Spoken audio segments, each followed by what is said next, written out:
Hey, are you first in line? I am. Now, how long have you been here? 5 hours. Why did you wait 5 hours to see Chase Elliott? Because he is my everything. Yeah, everything in my room is Chase Elliott. Wow. Yeah. Tell me, why is he your everything? What is it about Chase Elliott? I like his personality. Yeah? Yeah. Is that all you like about him? No, I like everything about him. Yeah. So, what's going to happen when he walks in here? I may be on the floor, Yeah. passed out, or tears may be falling down my face, or both. We'll find out. So, what time did you get here? I got here about 12:50. Were you surprised you were the first one? No, I thought everybody's gonna start getting here earlier, Yeah. so they weren't supposed to start letting people in. So I was waiting outside. You had to wait outside first? Yeah, just a little bit.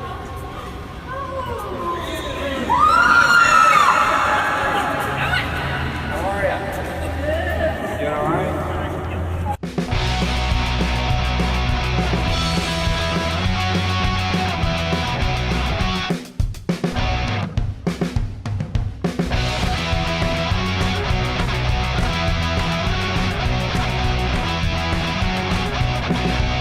Every generation has a character that stands out amongst everyone else. NASCAR is no exception. In the beginning, it was Richard Petty, then it was Earnhardt. Bill Elliott saw his days as a fan favorite. Jeff Gordon served his days of glory. Dale Jr. always had his following, and Jimmy Johnson taught us what domination was in the 2000s. Today, as many of NASCAR's fans are figuring out who they will get behind, there's one who is captivating crowds larger than most others. That driver is Chase Elliott.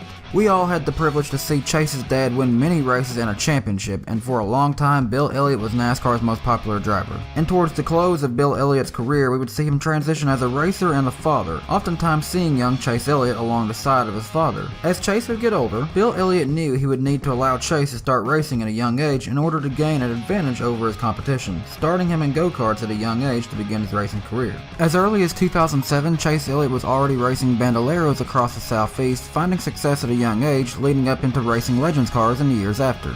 I mean, yeah, it's been a lot of fun. We've come out and we raced in Charlotte the last 5 races down there, and we came back over here and won the last 2, and then we went to Cordele and I won over there, and now we're here just looking for a good winter series.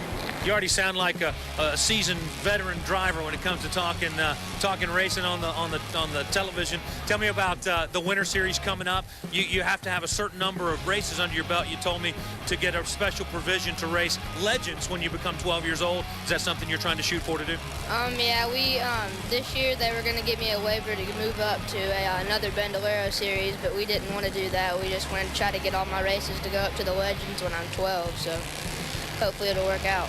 Continuing his racing dreams to the age of 13, Chase Elliott was listed in an exclusive class in 2009 when he was named as just one of 13 other athletes as potential future stars of sports in the July 13, 2009 issue of Sports Illustrated. With such an exclusive and high bar already established on his name, Chase Elliott would need to excel early on in his late model driving career, and he would do just that, picking up 12 wins in 40 events across various racing series in 2010 with the support of his father and sponsors Red Bull and Aaron's Home Furnishings. By 2011, Chase Elliott agreed to a 3-year driver development program with Hendrick Motorsports in February 2011. In 2011 and 2012, Elliott would compete full-time in the NASCAR K&N Series, where he would finish 9th in 2011 points and 4th in 2012, picking up his first victory at Iowa in 2012 as well.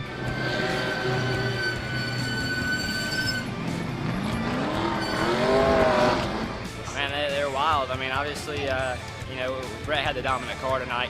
You hate to see it. You hate to see that get taken away from anybody, especially when it's you. But we'll take it any way we can get it. It's not like we had a bad car and won the race. We had a really fast car. I think one that was capable of winning. We just had to have things go our way. Had to have a good restart, and was going to have a really good run on the bottom to get by him.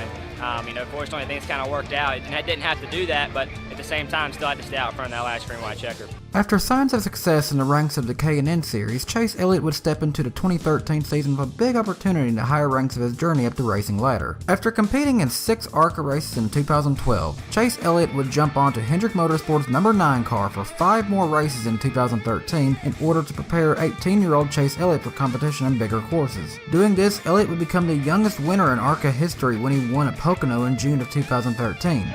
The youngest winner in the ARCA Racing Series, the 9 of Chase Elliott here on the Super Speedway. And another Elliott at victory lane at Pocono. On top of this, it was announced that Chase Elliott would compete in 9 races for Rick Hendrick's number 94 in the Camping World Truck Series. Now during Chase's time in a 94 truck, he would score 7 top 10s, 5 top 5s, and he'd make some NASCAR history at Bristol Motor Speedway by qualifying on the pole award for the 2013 UNOH 200, which would make Chase Elliott the youngest pole sitter in Truck Series history.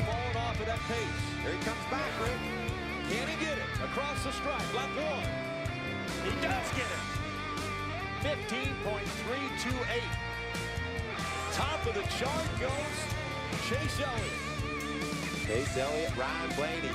How do you like that? Youthful front row. Can start celebrating. He is the youngest pole winner in the Camping World Truck Series history at just 17 years, 8 months, and 24 days. Well, thank you, Chase Elliott. You're the youngest pole winner in the history of the Camping World Truck Series, and you will lead the field to the green flag tonight at Bristol. How's that sound? It sounds awesome. I hope we can finish there. Really, really proud of everybody and Aaron's and HendrickCars.com, everybody that supports me and our team. I knew we had a pretty good truck today in practice. Qualified well. Hopefully we can finish there. That's the most important thing.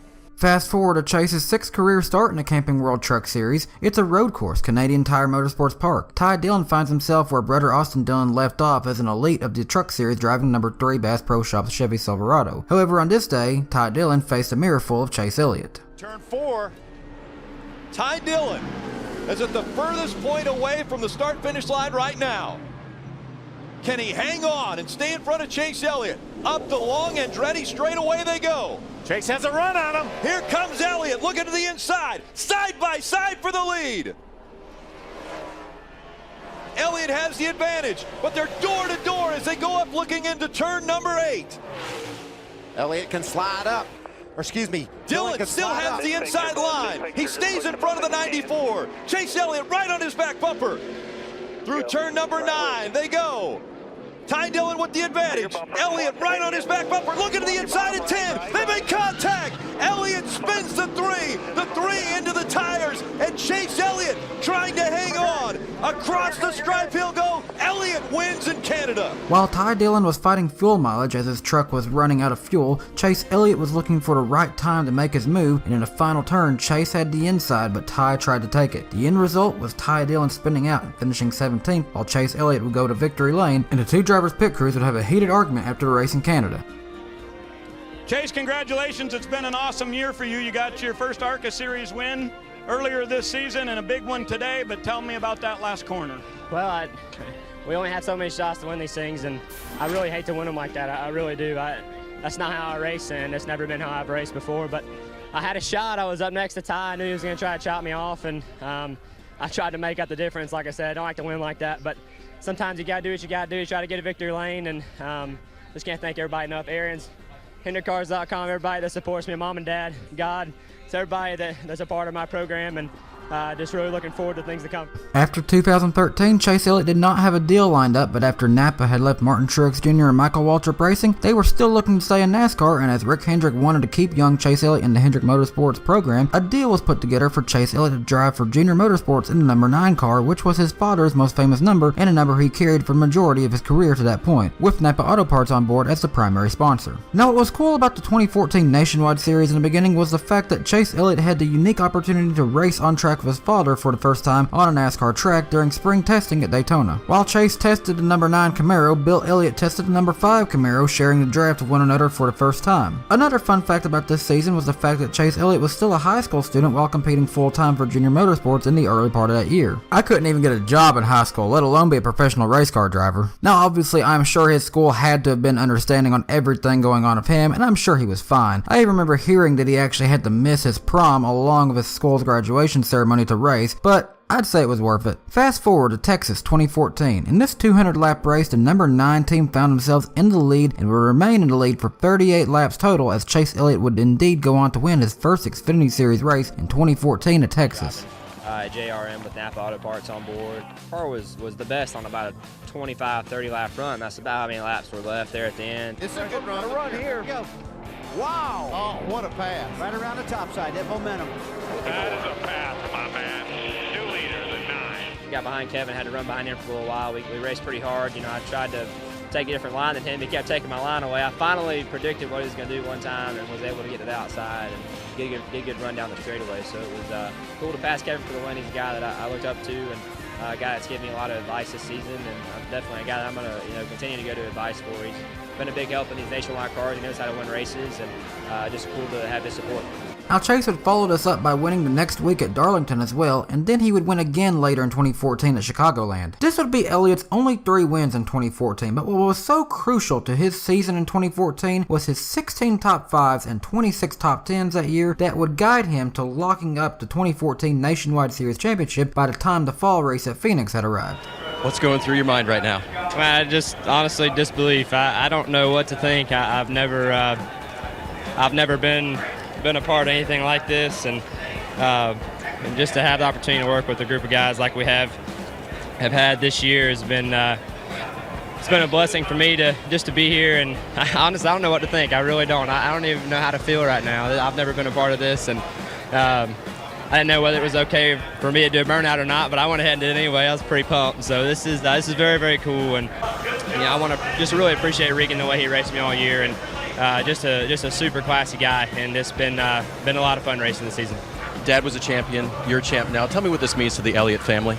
This is I don't even know right now. I mean, I'm so in disbelief. I don't know how to feel right now. This is just like I said, just a true blessing just to be here, and I cannot believe it. I really cannot. I'm in disbelief. So this is just really a testament just to the guys that work on this car every week, and they bring their A game week in and week out. It doesn't matter, and they always make me look a heck of a lot better than I am. So it's just an honor to work with them, and like I said, the season's not over, so we're excited for Homestead. Following his Nationwide Series Championship in 2014, Chase Elliott would return to the number 9 of Junior Motorsports in 2015 in hopes of repeating his championship run in the new rebranded NASCAR Xfinity Series. He would nearly repeat his championship, but in the end, he would actually finish second, just 15 points behind 2015 Xfinity Series champion Chris Buescher. While Chase Elliott had 1 win at Richmond in 2015, Chris Buescher scored 2 wins in 2015. The two were equal of top 5s at 11, but Chase Elliott had 27 top 10s to Chris Buescher's 20 top 10s. So what was the deciding factors that season? Buescher had an average finish of 8.4, while Elliott averaged an average finish of 8.9.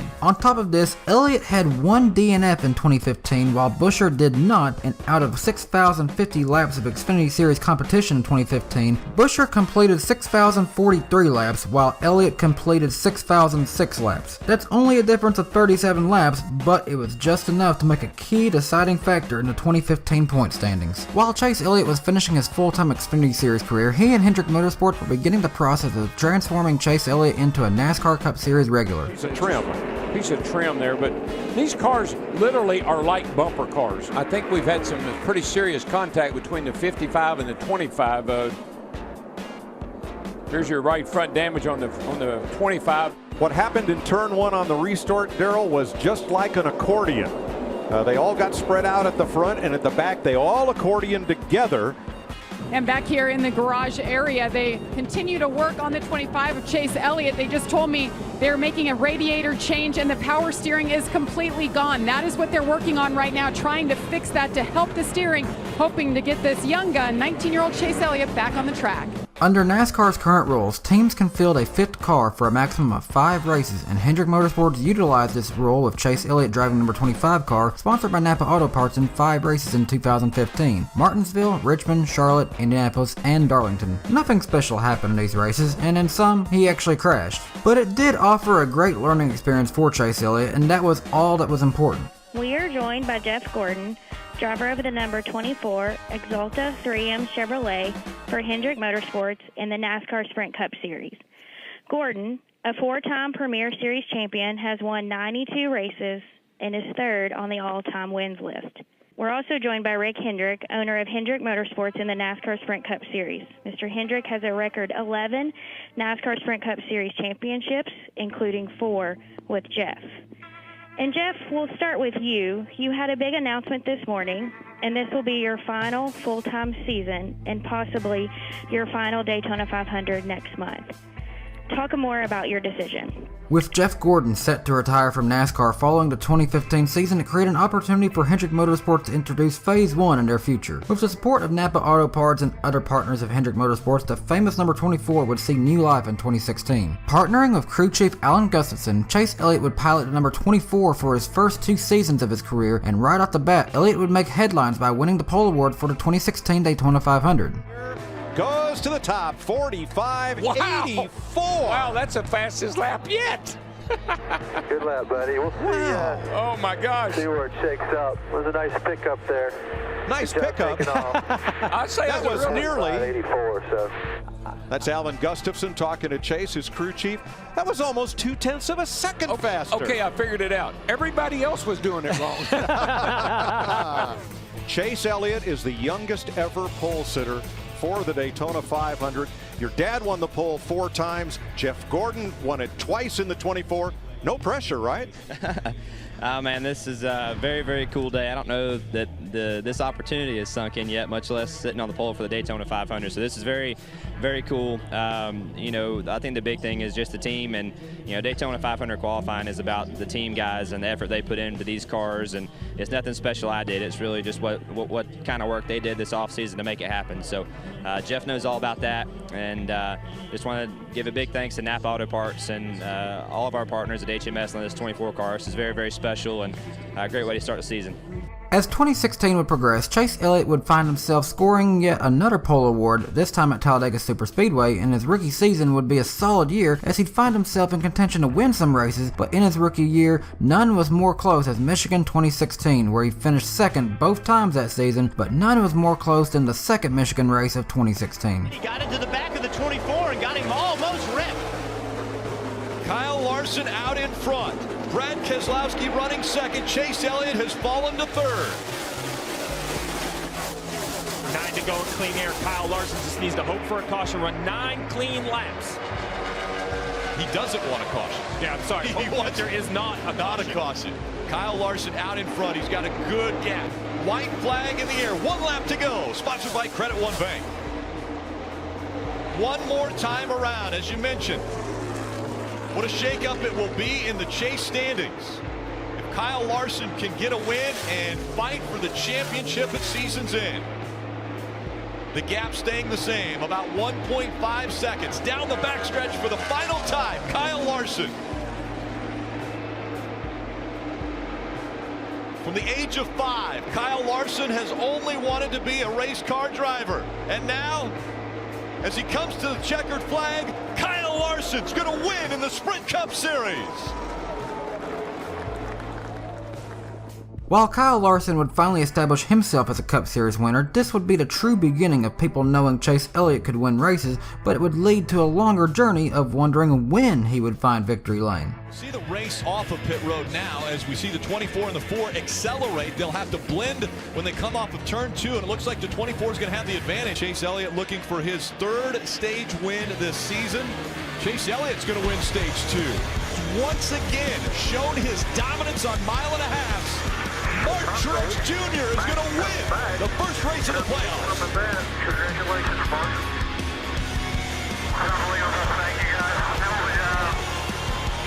The 78 ends up getting the first win of the playoffs in 2017. This moment is presented by under 6 laps. You'd love to be able to hear Chase Elliott just to pay attention to what's out the front windshield, but you can't do that. The 18 cars gain slowly but steadily is gaining. You're going to have to pay attention. Your spotter's going to have to let you know if and where he's catching you. When do you make that change? What's worked? What's got you this lead? What's got you this opportunity to win this race is on the bottom. Chase Elliott continues to look right along the apron. Look at the 18 close together. The 18 almost on the back bumper. The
Racing. Overtime, presented by Credit One Bank. They fan out 3 wide as they enter turn 1. Here comes Chase Elliott. He's moving up to second as he tries to get by the 11. And you still see the smoke rolling out from behind the 42. White flag, white flag. White flag in the air. One more time around for Martin Truex Jr. He's been dominant at 1.5 tracks. This time he started 17th. Not a typical run for the 78 team to start so far back, but they've worked their way to the front. The 37-year-old from New Jersey coming out of turn 4. Martin Truex Jr. will win the Bank of America 500.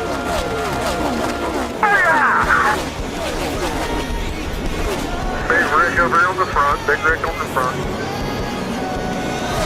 Elliott has the lead, but Hamlin looks to the inside. Elliott diving, trying to block. Down the backstretch again. Less than 3 to go. The bumper to the back of the 24. Elliott goes around. Hamlin takes the lead, and the caution comes out. Get it going if you can. Get it.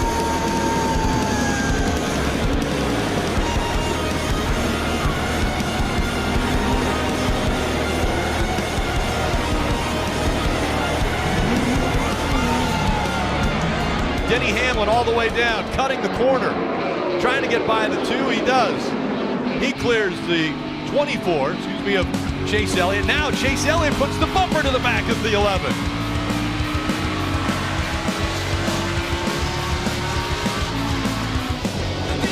What would Chase Elliott do?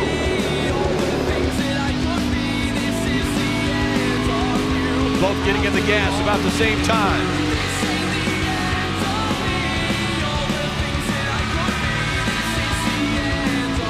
Over 130 miles an hour as they enter turn 3, and bumper goes to the back of the 11 again. Way up the racetrack. Oh, into the wall goes the 11. The 24. Pitched the 11 into the wall. You heard the crowd, and now tire smoke coming out of the 11. The left rear run, it looks like not bad. The fans letting them know what they think about that move. Chase Elliott racing the 11 aggressively. A 7/10 of a second lead over Martin Truex Jr. And there went the tire. The 11 goes into the wall. Guys, you're okay, Denny. Sit up there. Sit up there. Some disappointing second place finishes for Chase Elliott. This may top the list if the 20 is able to get by. Now the 24 dives down below the yellow line, trying to find the fastest way around Phoenix. 10 laps of racing to go. This isn't about playoffs. This isn't about teammates. This is about Matt Kenseth. Matt Kenseth's career. He doesn't know if it will continue. He said that, so he makes a move to the 24. Here comes to the inside, the 20 of Kenseth. He's going to dive down to the dogleg to try to make the pass. Going into 3. If he takes the lead away from the 24, the 2 will then be in the favored seat for the championship 4. Matt Kenseth in front now at Phoenix. The white flag goes in the air. One more time around.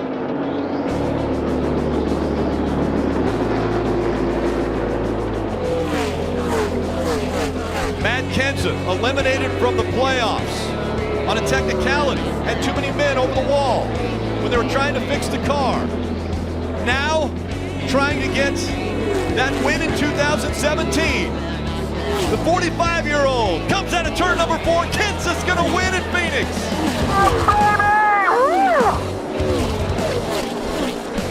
Brad Keselowski trying to hold on to his position. Bring the rear behind you. Nobody in that front half dozen is hungrier for a win than Chase Elliott. Man, he's in a good position on the inside, right behind the leader here. Tell you, Kyle Busch better have some kid go. Green, white checker, green flag. Well, you got to watch Logano. Sometimes seeing him get aggressive on these restarts, making 3 wide. Chase did a great job of blocking them. Jimmy Johnson takes him 3 wide. Well, I don't know if that's 3 or 4 wide. Okay. Jimmy Johnson. I can't even believe we're talking about Jimmy. I mentioned him all night long, and look at him go. Hamlin trying to make something happen here from third. White flag. Oh my gosh. I can't believe we're going to talk about Kyle Busch going for 3 in a row. I didn't see this happening when this race started. They'll never repeat from 32nd. Kyle Busch wins Richmond. Everybody makes it across the line. Great work, pit crew. You guys won this one. While Chase Elliott would become the 2016 NASCAR Sprint Cup Series Rookie of the Year, his first 2 seasons would go by and he was still without a Cup Series win, but he did win an Xfinity Series, Truck Series, and K&N race during these years. In total, Chase Elliott would finish second 9 times from 2016 to 2018, making the round of 12 in the playoffs 3 times from 2016 to 2018. Good afternoon. I want to thank everybody for being here today, especially on such short notice. It's good to see a lot of familiar faces. We're here today to confirm the news you received this morning that I've decided to make this season my last as a NASCAR Cup driver. With the bombshell news that Dale Earnhardt Jr. would retire following 2017, it created a new image of Hendrick Motorsports. Jimmy Johnson was not in his winning ways anymore, Alex Bowman was announced as the next driver, number 88, and 2017 Xfinity Series champion William Byron was set to replace Casey Kane at Hendrick Motorsports. It was also announced that with the availability of the number 9, since Richard Petty Motorsports officially released it, Chase Elliott was set to run the number his father made famous. With this move, the 24 car was assumed by rookie William Byron and the future of Hendrick Motorsports was established. As 2018 would advance, Chase Elliott would come shy of victory lane more and more until one day in Upper New York at Watkins Glen. The battle came down between Chase Elliott and 2017 champion Martin Truex Jr. Many sat on the edge of their seat hoping that Chase Elliott would hit all of his corners correctly and not run out of fuel, and on the white flag, many got scared when Chase Elliott took turn 1 too hard, but were relieved when Truex was also fighting to correct his lap. Midway through the final lap, Martin Truex Jr. did run out of fuel, but Elliott had just enough to coast into his first career victory at Watkins Glen. Here at Watkins Glen. Can Elliott hang on? He's back to 2 car lengths in front of Truex as they lead the S's for the final time. Almost giving up the lead in turn 1, but he's now got another comfortable lead as he breaks into the inner loop. Martin Truex charges hard, trying to gain that ground back. No mistakes by either driver here, but Chase Elliott a cleaner corner. Now it's about 4 car lengths there through the carousel. Chase Elliott almost home free. Truex wide in the corner. He looks to be in great shape, but the mistake that he made in 1 again cannot be replicated here in turn 6. Truex is out of fuel. Truex is out. Now Chase can just cruise to victory lane. His spotter lets him know he's out of fuel. Chase Elliott comes out of turn number 7. The crowd roars. They're going to see for the first time Chase Elliott win in the Monster Energy Cup Series.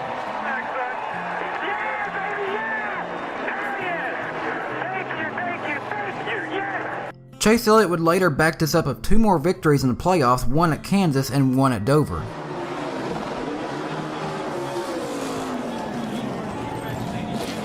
This moment presented by Sunoco, fueling victories all season long.